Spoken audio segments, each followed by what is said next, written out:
Alrighty. Welcome back to another one of my short Skyblock speedruns. In today's video, I speedran for a full set of Glacite armor, and as per usual, I did the entire thing as an Iron Man player. This means that I was forced to grind the entire thing on my own, from unlocking the Dwarven mines by myself to actually farming the Glacite pieces efficiently. Also, another thing that I would like to mention before I start the video, but I do stream these speedruns live over on my Twitch, so if you'd like to see how these speedruns actually play out, or just hang out in the chat and have some fun, the links are down in the description below. But with all that being said, let's get straight into the video.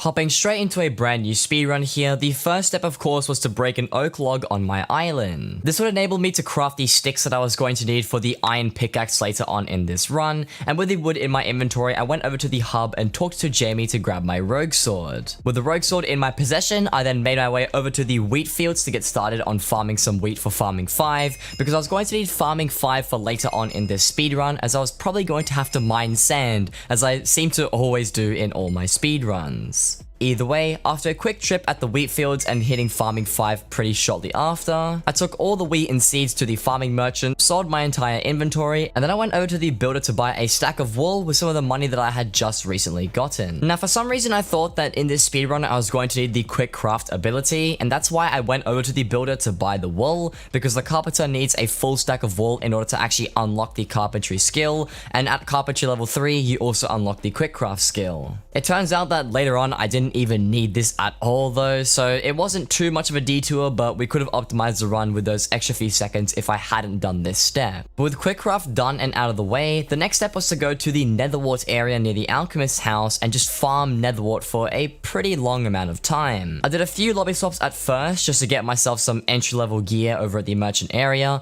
and once I had around 1,500 coins in my purse, I went to the merchant area, I spoke to all of the NPCs, and I got started on gearing up. I went ahead and bought full iron armor from Rosetta, an undead sword from the weapon merchant, some iron from the mining merchant, and then I crafted my iron pickaxe. And then I went to the librarian, bought 16 Smite 1 books and 16 Efficiency 1 books, and then I went ahead and enchanted both my sword and my pickaxe with Smite 5 and Efficiency 5.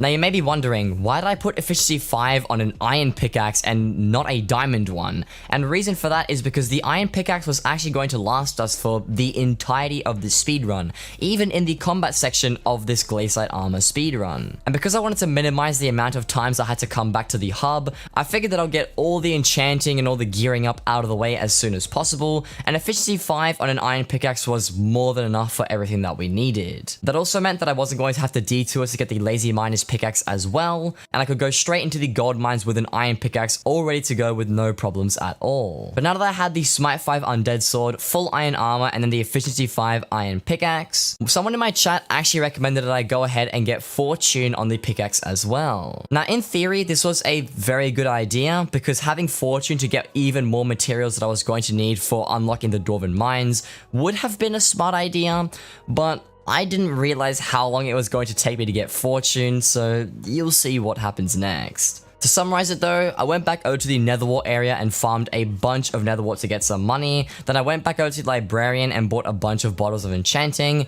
And after I went through around 4,000 coins, I realized that I had nowhere near enough XP to even get close to Fortune 3. All in all, the whole netherwart grind of just going back and forth, swapping lobbies, coming back to the librarian, going back to the netherwart, going back to the librarian, over and over again, it took an extraordinary amount of time. And I actually ended up reaching alchemy 5 before I even earned all the coins that was necessary, and after all this crazy long process, I finally managed to buy all the XP that I needed, and then with that XP, I enchanted my pickaxe with Fortune 3. I had some spare levels lying around, so I also put telekinesis on the pickaxe and the sword, and I also remembered to enchant a golden shovel while I was here, because I was going to need that golden shovel for the later parts of this speedrun. So now that I had around 30 minutes of the speedrun out of the way, and we finally finished gearing up and we had everything that we needed, I ran over to the coal mines, mined a little bit of coal, got mining 1, jumped on the launch pad, and went straight over to the gold mines to start mining. Once I landed, I got stuck into just mining as much coal as possible, and I picked coal because I believe fortune actually works on the coal ores to give you more coal. And even if it doesn't, I wasn't really able to mine iron or gold because I didn't have smelting touch on my pickaxe, and I already disregarded the lazy miner's pickaxe as I had an efficiency 5 in my possession. So with that being said, I just mined coal, mined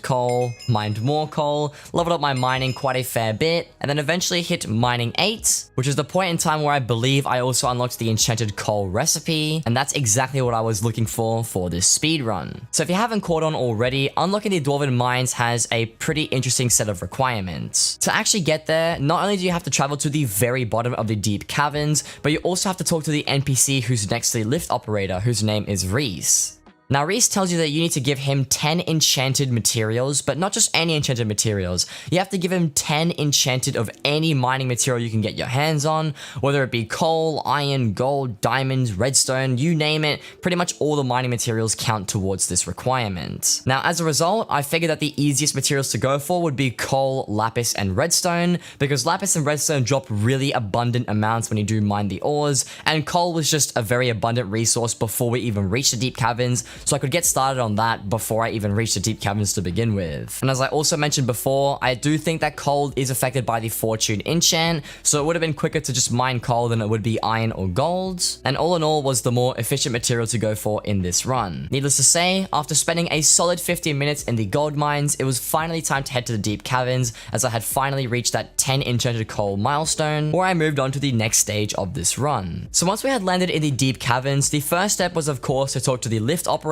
so I could actually use the lift to get up and down the mines. Now, if you aren't familiar with this trick already, once you do talk to the lift operator, you can actually go back to the spawn point in the deep caverns, and then if you just make your way over to this little lava fall on the side of the map, you just jump down and then hug the wall as tight as possible, and you can just unlock every single area of the deep caverns, and then you can teleport to them using the lift operator. So once I had unlocked every single stage of the deep caverns, I just ran over to the lapis quarry and got started mining some lapis. And this grind was pretty straightforward, so there's really not much to say here. I mined lapis until I reached the collection for the enchanted lapis recipe, which is exactly the same as the coal recipe. I had to be able to craft the enchanted lapis to begin with. And once I reached this milestone, I made my 10 enchanted lapis, and then I went over to the pigman's den to get started on that. The pigman's den, unlike the lapis quarry, is actually much more dangerous because the pigmen do attack you if you start mining redstone, and they are very hostile. And with the gear that I was rocking, they would hurt quite a fair bit. So to counter this, you can actually mine in the little intersection which is in between the pigman's den and the slime hill,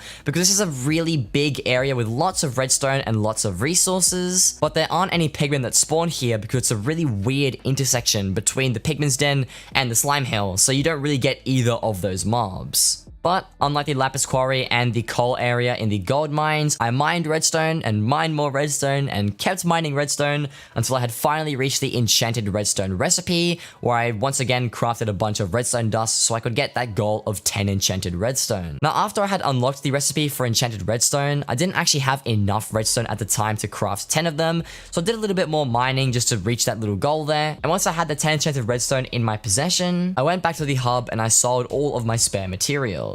Now, the next step to this speedrun was to reach mining 12. This is because Reese also requires you to have mining 12 alongside all the materials that we had just farmed. Now, those who are familiar with my speedruns will already know exactly what I'm going to do here, and it's the sole reason why I farmed wheat in the beginning and even got my golden shovel with efficiency 2. That, of course, is mining sand. I went over to the desert, I just sat there and I just mined sand for as long as possible. And then after a solid 5 minutes in the mushroom desert, I went from mining 9 all the way to mining 12 really efficiently, and then went back to the hub to sell all my materials and then go to the deep caverns. I talked to the lift operator, went down to the obsidian sanctuary, gave all the materials to Reese, and in no time I had unlocked the Dwarven mines with just over an hour on the clock. Now, looking back on this speedrun, I definitely could have been a lot more efficient than an hour to unlock the Dwarven mines. If I hadn't gone for the fortune enchant, I probably could have been able to shave around 15 to 25 minutes off my total time, but I didn't know that at the time, and we all all make mistakes, so it is what it is. There isn't much that I could do about it at the time, so I just went over to the Glacite area, also known as the Great Ice Wall, and on the way, I also picked up a cobblestone block just from the ground because I was actually going to need this to get to the grind spot to farm the Ice Walkers. If it wasn't clear enough already, you can probably tell that I have no mobility items other than the Rogue Sword in my possession. Now, the Rogue Sword, as helpful as that thing is, isn't going to help me teleport anywhere or fly around or really do much in terms of real mobility. It does give me a little bit of speed, but that speed would only be helpful for making difficult parkour jumps. Now, the grind spot that I was going to go to was actually on a little ledge on the wall, and in order to get to that ledge, you had to do some pretty funky parkour, or you could block glitch, and block glitching being a lot more efficient, I went with that route instead, which is why I grabbed that cobblestone block in the beginning. But now that I had reached the Great Ice Wall, I only just remembered that AFK farmers exist. I also found it pretty funny that I found a lobby that had 2 people in full Necron armor who were AFKing Ice Walkers. And if you're in full Necron and you have to AFK Ice Walkers, you're doing something very wrong. But after a few swaps, I finally found a pretty decent lobby that I could actually farm in. Oh, my game froze for a sec. Oh, there's no AFKs? Oh my god, it's just a legit player. It's an actual IMM player, bro. Do not kill me. Do not kill me. I need the Iron Man guy to help me out. Yes. Yes. Got this. We got this. Watch this pro strats. I'm stuck in a block. Okay. Yeah. Watch my pro strats, guys. I know exactly what I'm doing. Okay. And then you gotta go like this. See that? And now I'm gonna wait for this dude to finish with his commission, and then I just hope that's it. Okay, yes. Come here. Die. Yes. Pro gaming. Now, the Glacite grind was pretty long, as I had anticipated. The first shot that I did get was a Glacite jewel, which is a little bit unfortunate, although it's still a cool thing nonetheless. And overall, I knew that I was going to sit here for quite some time just slapping Ice Walkers over and over again until I finally got the drops that I was seeking out. I farmed these Ice Walkers for a pretty substantial amount of time, and I leveled my combat slowly but surely, but up until I reached around combat 8, the guy who was farming the Ice Walkers earlier for his commissions seems to have made a return. Oh, no! Go away, bro. This guy used to leave. This guy used to go away. No. Please. I need this. Yes, did he leave? He left me.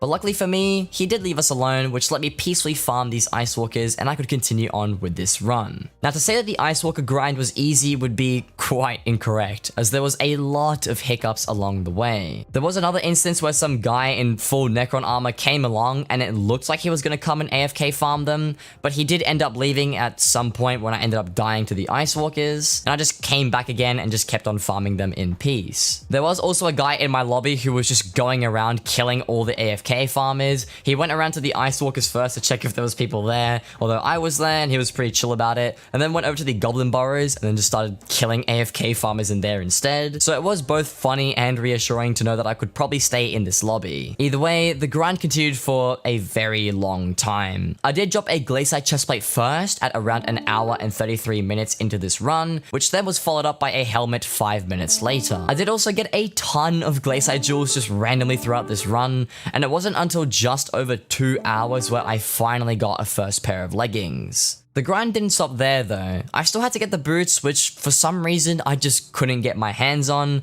as I ended up dropping another chestplate, which was slightly annoying. Although if that wasn't annoying enough, I also ended up dropping another helmet, and then shortly after, I dropped another pair of leggings. So now I had a full 3/4 set of a helmet, chestplate, and leggings, and now a spare set that I had nothing that I could even do with it. At this point, I had also dropped 9 Glacite jewels in total, and now that I had this second set of armor, I just don't know what I could do. RNG was not on my side, and the game just kept refusing to give me these Glacite shoes. To make matters worse, I also dropped another pair of leggings 3 minutes after this entire situation, and at this point, I just couldn't care less. I had already been farming for about an hour in the Glacite area, and all I needed were just these stupid boots. Fast forward another 20 minutes or so, and we reached the 2 hour and 23 minute mark into this run. I had 2 helmets, 3 chest plates, 3 pairs of leggings, 13 Glacite jewels, but no boots.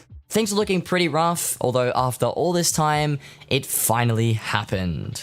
Come on, give... No. Yes! I did I did it, guys! No way! No way, bro! No way! I did it! I got shoe! I got ice shoe! I got ice shoe! No way, bro! No way! Look how many people are here, bro! Look how many people are here, bro! There are way too many viewers in this lobby. I'm put him. Actually, no. Before I put him on. Hold on. We gotta get safe. And you customize. Hold on. Hey. Yep. There we go, boys. I'm dripping. No way, bro. No way. Quick recap on this grind. The shoes took me ages to get, bro. I got 3 chest plates, 3 pairs of pants, 2 helmets, and 13 Glacite jewels before I got 1 pair of shoes, dude. That's so pain. Oh, but it's done. It's done. It's finished. That's a wrap.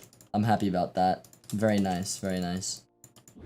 And with all of that being said, that's gonna wrap up everything that I did have for today's speed run. All in all, it could have gone a lot better than it actually did in today's run. First off with the whole fortune ordeal and wasting so much time to get the fortune enchant, and then the actual grind itself was just so long and boring and so many duplicate pieces, which was very, very annoying. But either way, still a fairly solid run, pretty much the average time that I get in a lot of my different speed runs, and overall, I'm quite happy with it. Before I go though, just a friendly reminder that I do stream these live over on my Twitch, so if you have any further questions, comments, or maybe you want to see them when I do stream them live, the links are down in the description below.